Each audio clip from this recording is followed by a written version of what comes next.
Alcohol was involved, story number 7. Grace Slick.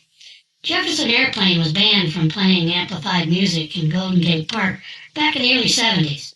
San Francisco was their hometown. Apparently, San Francisco's feeling was, we built this city on orchestral music. If you're familiar with Jefferson Airplane, then Jefferson Starship, and then Starship, then I don't know. You might know that the band made sure that eventually we built this city on rock and roll. Jefferson whatever liked to give free concerts. Grace Slick, too, of course, was banned from playing in the park. Being a member of that band must have been like being in a bad soap opera. Lots of drama. Grace quit the band after a drunken German concert where she was apparently unfit to perform, so decided to spend her remaining conscious moments on stage insulting the crowd, including calling them Nazis and giving them the Sieg Heil salute, the Hitler salute as we know it. Things always change unless you're dead, and nearly a decade later after the band, Grace and the Starship, or whatever they were called at the time, were given the green light for a free concert in Golden Gate Park. I was going, and so was my buddy from Australia. Aussie guy was a chef at the Australian consulate at the time and a blast to hang out with. There's 2 surefire ways to get the attention of pretty girls. Carry a puppy around with you or have an Australian accent. I can't imagine what would happen if you had both. Once after we took a quick flight down to Southern California and downing quite a few glasses of champagne, he not only walked off the plane with phone numbers for 2 of the flight attendants, but also 2 bottles of unopened champagne given to him by one of the attendants. I think they were called stewardesses back then. Hard to keep up on all the political correctness. I got the night off work and we headed to Golden Gate Park after making a few stops along the way for pre-concert libations. It was a beautiful day and the concert felt like you stepped back into the psychedelic 60s. I was too young to experience that, but I watched movies and documentaries. As the afternoon wore on into evening, our cooler of beer was about gone and the concert wound down to a final song. No idea how many people were there, but it was a lot.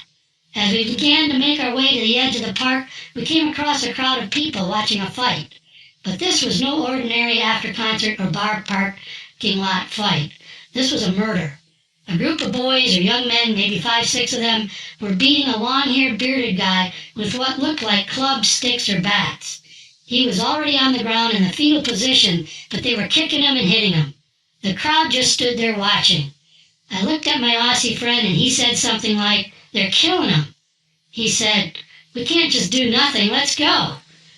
We didn't do just nothing. We both jumped in. I grabbed one of the boys around the neck and pulled him back, spinning him around, and hit him pretty hard in the face. As I turned back to grab another, one of the boys was already in a full swing with a bat.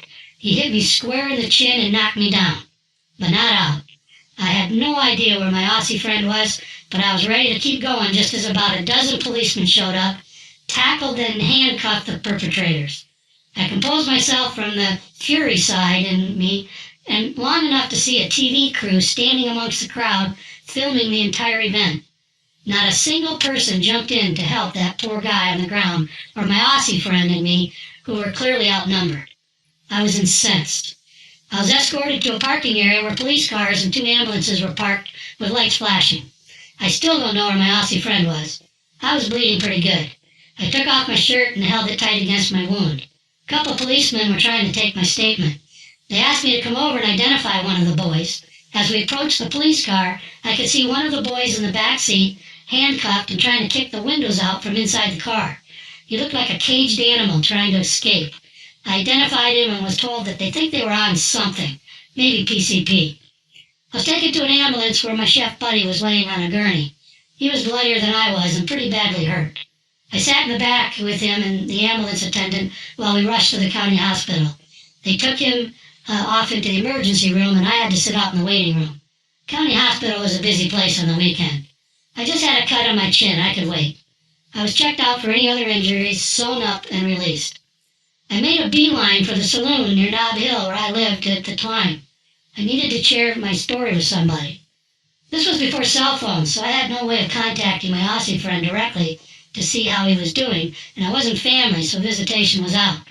He nor I had any family in the San Francisco area. I didn't know what to do, so I told my story and enjoyed some free cocktails at my local bar.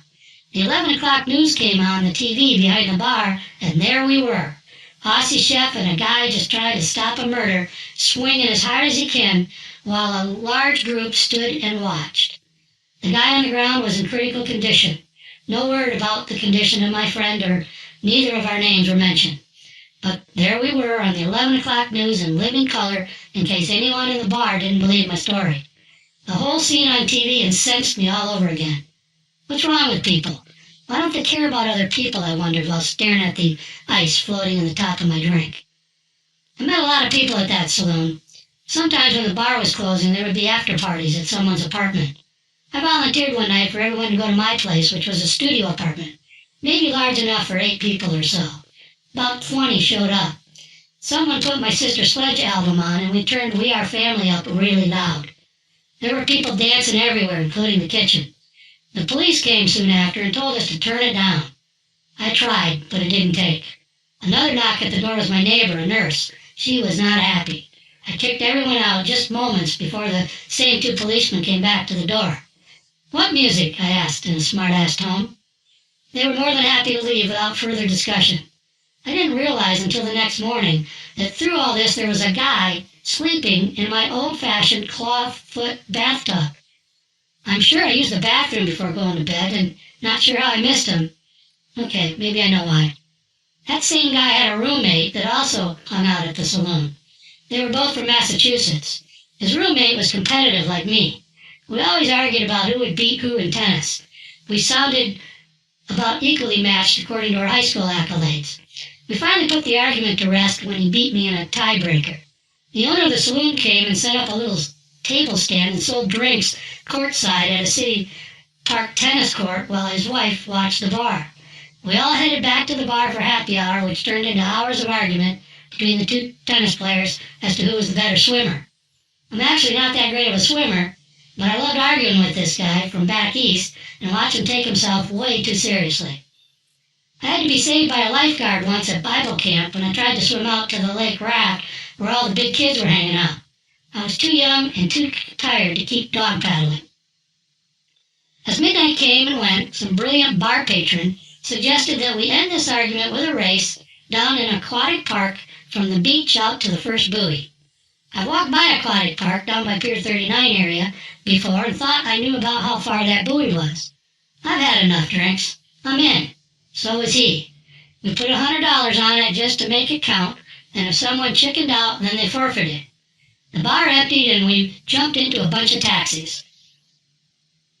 Now, we were fully dressed and headed for a swimming race in the San Francisco Bay at 1 o'clock in the morning. What could possibly go wrong with this idea? I have no idea who all was in my taxi, but I paid the taxi cab driver a $1 tip for every red light he'd run between the bar and Aquatic Park. He ran them all. We did that a lot late at night. Taxi cab tip thing, that is. There was actually a small crowd gathering on the beach by the time we got down to our skivvies. Not sure how many were from the bar and how many were just strolling along the bay at that hour and just wanted to see why 2 guys were standing on the beach in their underwear. It was pretty simple. On your mark, get set, go. First one to swim out and touch the buoy, swim back, and stand on the beach out of the water wins. I didn't even think about it. When I heard go, I ran into the freezing cold water and swam my butt off toward the white buoy. As I was almost to the buoy, I noticed that my competitor was nowhere to be seen. I looked at both of my sides and didn't see him. I slowed down and my head looked back and it appeared that he was swimming back to the shore. What? I thought. He quit? I got this. Stroked out to the buoy and took my time swimming back to shore to a cheering crowd. Someone appeared with a towel in my clothes. Everyone was congratulating me. Seemed a little over the top if you ask me. He was pretty sheepish and sitting on a bench. It really wasn't that hard. What I was celebrating about. A lady I didn't know but saw in the bar came up to me and said, "You didn't know, did you?" "Know what?" I asked, shivering. This park is known to be shark-infested, especially at night when they come in this part of the bay to feed. Alcohol was involved. I got my $100.